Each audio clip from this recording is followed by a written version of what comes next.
Und Sie waren zu Recht, und das hat sie auch bei uns bei Hoch 2 im Studio schon gemacht, werden die internationalen Gesundheitsvorschriften angenommen, wird der Bundesrat zum reinen Vollstrecker der WHO.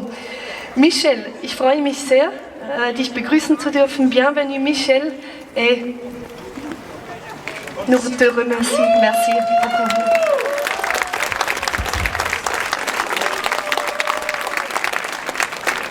Bonjour Berne, merci Nicolas de m'avoir invité aujourd'hui pour représenter le mouvement fédératif roman. Alors après toute l'extériorité de Nicolas, je vais essayer de passer un peu plus d'intériorité. Voilà, le 21e siècle sera spirituel ou il ne sera pas, disait André Malraux dans les années 70. Et il semble bien qu'il ne se soit pas trompé. Il va nous falloir faire des choix. Le globalisme ou la souveraineté, l'inversion des valeurs ou les valeurs retrouvées, le mensonge ou la vérité, la laideur ou la beauté, l'humain augmenté ou l'humain authentique, l'humain dégenré ou la femme et l'homme, la peur ou l'amour. Dans quelques jours, l'Assemblée générale de l'OMS se réunira. Alors sera discuté le sort des peuples du monde. 2 accords majeurs seront soumis au vote des délégués.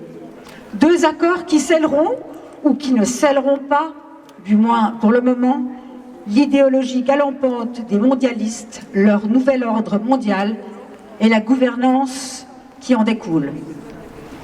Bien sûr, tout cela avec l'aide active et dévouée de nos gouvernements et de nos parlements qui ont oublié leur devoir premier, être au service du bien commun. 2 accords sur la santé, ou plutôt sur le business, non pas de la santé, mais de la maladie. Car des gens malades, ça rapporte de l'argent. Et puis en passant, on y a ajouté la santé animale, l'environnement, le climat, les guerres, les flux migratoires, finalement tous les comportements humains dans une gestion totale du vivant, One Health. Concept d'ailleurs repris dans la révision de notre loi sur les épidémies avec un petit plus de nos autorités. Qui ose encore croire aux mensonges de l'OMS après le scandale de la fabrication de la pandémie du Covid qui a rapporté des milliards à la pharma et à ses actionnaires? Qui peut croire que l'OMS a pour objectif la santé des peuples lorsqu'on sait qu'elle est financée à 80% par des dons qui sont accrédités au domaine choisi par les donateurs, surtout préoccupés par leur santé financière florissante, sous un couvert de philanthropie, bonne pour leur image? Cela relève d'un cynisme rarement atteint. Et oui, pardonnez-moi l'expression, mais on se fout totalement des individus.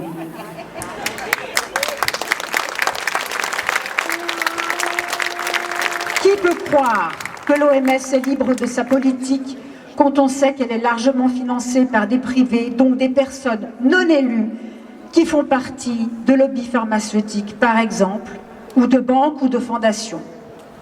Follow the money. Cet adage marche à tous les coups. Non, l'OMS n'est pas là pour votre santé ou la mienne, elle est là pour faire profiter de milliards d'euros une poignée d'individus sans foi ni loi, sauf celle du profit à tout prix.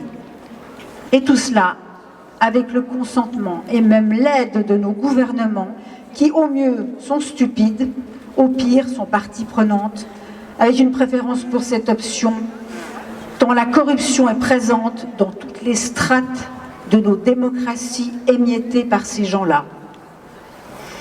Nous voilà pris en otage dans ce coup d'État planétaire doublé d'un hold-up sur nos richesses. Et nous nous retrouvons là, démunis, dégoûtés, écœurés, désespérés. Oui, toutes ces institutions sont les responsables de cette débâcle. Oui, rien ne va plus.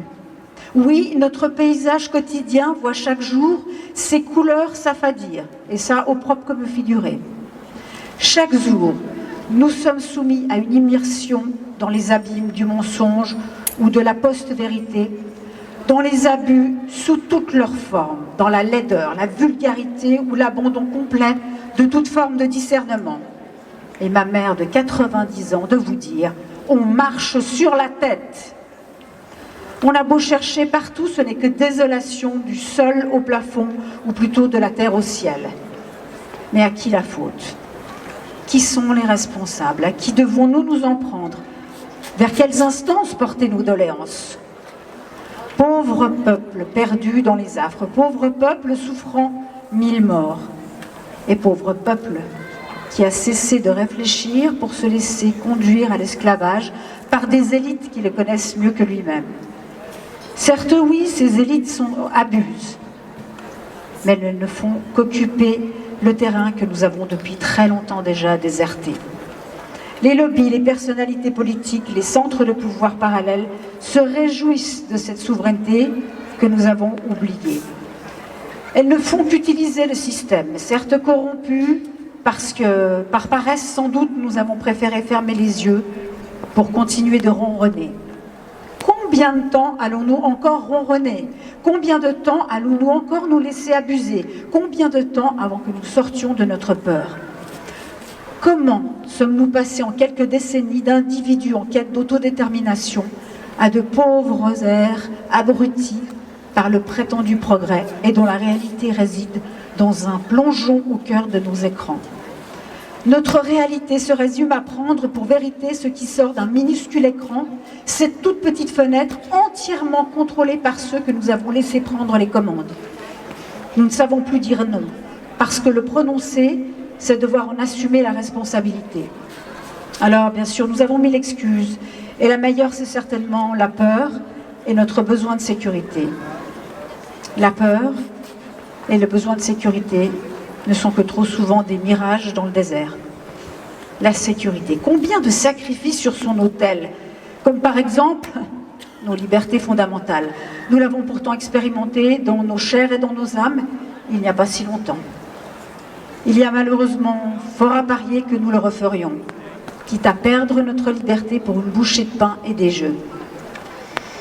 Nous sommes en crise, une crise politique, une crise économique, une crise financière, une crise sociale, une crise sanitaire, une crise écologique, une crise technologique, une crise psychologique, une crise philosophique, une crise de confiance. Nous sommes en crise spirituelle. Nous subissons une poussée de fièvre caractérisée par la densification de notre être, par un abus de matérialité. Si nous sommes des êtres de matière, il n'en demeure pas moins que nous avons fondamentalement besoin de transcendance. Nous nous tenons debout, maintenus entre le ciel et la terre, et l'un est indispensable à l'autre. Au moment de faire un choix, nous sommes animés par deux élans, l'amour ou la peur. Plus notre cœur s'ouvre, et plus la peur nous abandonne, et plus nos choix sont assumés, lumineux, inspirants. Plus la peur règne, plus notre cœur se referme, plus nos choix sont de simples réactions émotionnelles immédiates. Ce que nous pouvons observer à l'extérieur n'est rien d'autre que notre reflet intérieur. Le combat que nous livrons ensemble aujourd'hui et depuis 2020 pour sauvegarder nos libertés et nos souverainetés est surtout et avant tout le combat de chacun avec sa propre intériorité. La souveraineté d'une nation, ce n'est que la somme de toutes les souverainetés de ses citoyens. Et il est capital d'avoir intégré cette notion. Alors, est-il besoin de poser des actes lorsque l'on a saisi que tout se passe dans un affrontement quotidien de nos zones d'ombre et de lumière en notre huis clos personnel? Mais les actes sont importants. Ils montrent notre détermination et asseyent notre foi. Ne courons pas après l'efficacité de ceux-ci, gardons juste assez d'humilité pour penser que nous semons des graines et qu'un jour, peut-être, nous les verrons pousser. On ne change pas un système en place en s'y opposant, disait Einstein, mais en créant un nouveau système qui rende le précédent obsolète.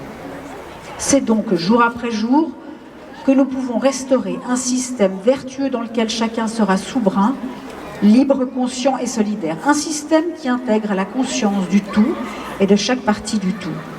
Sur un plan plus élevé, c'est un affrontement entre le diabolique et le divin qui se joue. L'un ne pouvant exister sans l'autre, tout comme l'ombre n'existe pas sans la lumière. On réside en chacun de nous l'identique reproduction un combat entre notre propre obscurité et notre propre lumière. Et notre salut se trouve en son juste équilibre. Reprenons notre souveraineté personnelle, spirituelle, puis celle de nos nations. Ensemble, veillons, souverains chez nous, souverains en nos cœurs et en nos âmes. Le 21e siècle sera spirituel ou ne sera pas. Je vous remercie. J'ai encore deux toutes petites choses à vous dire. La première, c'est que le 9 juin, je sais que Jean-Luc l'a déjà dit, que Chloé l'a déjà dit, mais je vais le répéter, c'est très important que vous alliez voter pour cette initiative pour l'intégrité physique et la liberté vaccinale. Extrêmement important, donc le 9 juin, on vote un grand oui. Ça, c'était pour la première chose. Et la seconde, c'est la semaine prochaine, samedi prochain, à Genève.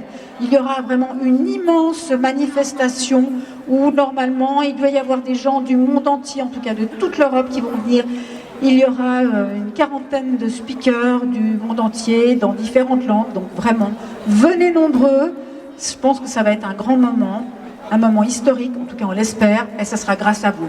Je vous remercie beaucoup. Je vous souhaite une bonne fin de journée.